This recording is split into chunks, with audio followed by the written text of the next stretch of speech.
যোৱা ৰাতি মই গম পাইছোঁ তেওঁলোকৰ পৰিয়ালৰ মানুহৰ পৰা মই লগো পাইছোঁ যে তেখেতৰ ফটো ব্যৱহাৰ কৰি এটা হোৱাটছএপ নাম্বাৰৰ পৰা ঢিঙত এজনী ছোৱালীৰ তাত এটা মেছেজ দিছে। তাৰ বেলেগ এটা নাম্বাৰৰ পৰা তাৰ নাম্বাৰটো চেণ্ড কৰিছে যে এইটো নাম্বাৰত মোক ফোন কৰক এইবুলি স্ক্ৰীনশ্বটো ঢিঙৰ পৰা দিছে। তো আমি তাৰপিছত গম পাইছোঁ যে এটা সন্দেহ যে কোনোবা এটা চক্ৰই হয়তো সেইটো কিবা এটা কৰি আছে। প্ৰপাৰ ইনভেষ্টিগেশ্যন হ'লে আচল তথ্যটো ওলাব আৰু আমি সকলোৱে আৰু যিহেতু ল'ৰাজন আমাৰ অঞ্চলৰে আমি চিনি পাওঁ ভালদৰে, আমি এইটোৱে বিচাৰোঁ যে প্ৰপাৰ ইনভেষ্টিগেশ্যন হওক, আচল তথ্যটো উলিয়াই যিজন আচল কালপিত তেখেতে এই শাস্তিটো পাওক। এইটো যে কৈছে আপোনালোকে তেওঁ কিবা মেছেজ দিছিল কিবা দিছিল ইয়াৰ স্ক্ৰীনশ্বট বা কিবা একনলেজ নম্বৰ আপোনালোকে পাইছে নেকি? হয়, চাইবাৰ চেলত অনলাইন যোগে অভিযোগ জনাইছিলে যোৱা ৰাতি। যোৱাকালিয়ে ঢিঙত কোনোবা এজনী ছোৱালীক মেছেজ কৰিছিলে, তাৰ নাম্বাৰটো চেণ্ড কৰিছে যে মোক এইটোত ফোন কৰক আৰু বেয়া অশ্লীল কিছুমান শব্দ বাক্য ছোৱালীজনীক কৈছিলে। তাৰপিছত চাইবাৰ চেলত সেইটো অভিযোগ দিয়া হৈছে স্ক্ৰীনশ্বট সহ। তাৰপিছত একনলেজমেণ্টো আছে, মই চাইছোঁ তেওঁলোকৰ তাত সেইটো আছে বুলি গম পাইছোঁ। আপুনি সংগ্ৰহ কৰি দিব পাৰিব? সেইটো দিব পাৰিব? নিশ্চয়, তেওঁলোকৰ পৰিয়ালৰ মানুহৰ তাত আছে। মই আপোনালোক লাগিলে মই যোগাযোগ কৰি দিব পাৰিম। কোনে ষড়যন্ত্ৰটো কৰিছে কোম্পানী? নাই, আচলতে এতিয়া ইনভেষ্টিগেশ্যন নোহোৱাকৈ কাৰো নাম লোৱাটো ঠিক নহ'ব। আপোনালোকৰ সন্দেহ?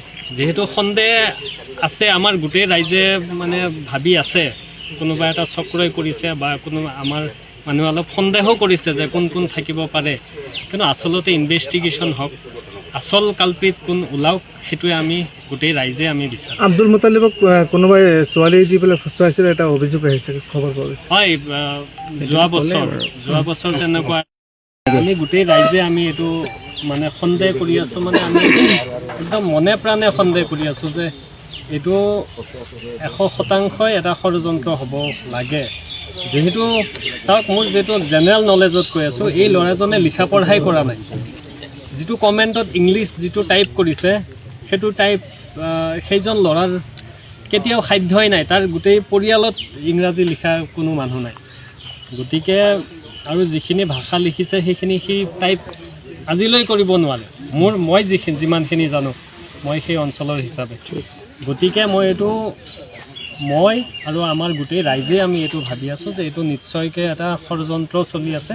আৰু যদি ষড়যন্ত্ৰত কোনোবা জড়িত আছে তেনেহ'লে সেই উচিত তাৰ তদন্ত হৈ উচিত যি কালপিত তেখেতক উচিত শাস্তি দিব লাগে। নিশ্চয়কৈ মই যি 9টাৰ পিছত এই ঘটনা আহিছে, তাৰপিছত যি দুয়োজনৰ পৰা শুনা মতে আলোচনা যেতিয়া কৰি আছে, আমি বজাৰত থিয় হৈ যেতিয়া আলোচনা কৰি আছিলোঁ, আমাৰ লোকেলে জড়িত থাকিব পাৰে বুলি তেখেতলোকে আমাৰ ৰাইজে আলোচনা তেনেকৈ কৰি আছে। কিন্তু আমি নাম লোৱাটো বা কাৰোবাক তেনেকৈ কোৱাটো এতিয়া ঠিক নহ'ব। ইনভেষ্টিগেশ্যন হোৱাৰ পিছতহে প্ৰপাৰ ব্যক্তিজন ওলাওক, সেইটোৱে আমি বিচাৰোঁ। সেইটো ইনভেষ্টিগেশ্যনত ওলাব বুলি আমি বিশ্বাস কৰোঁ।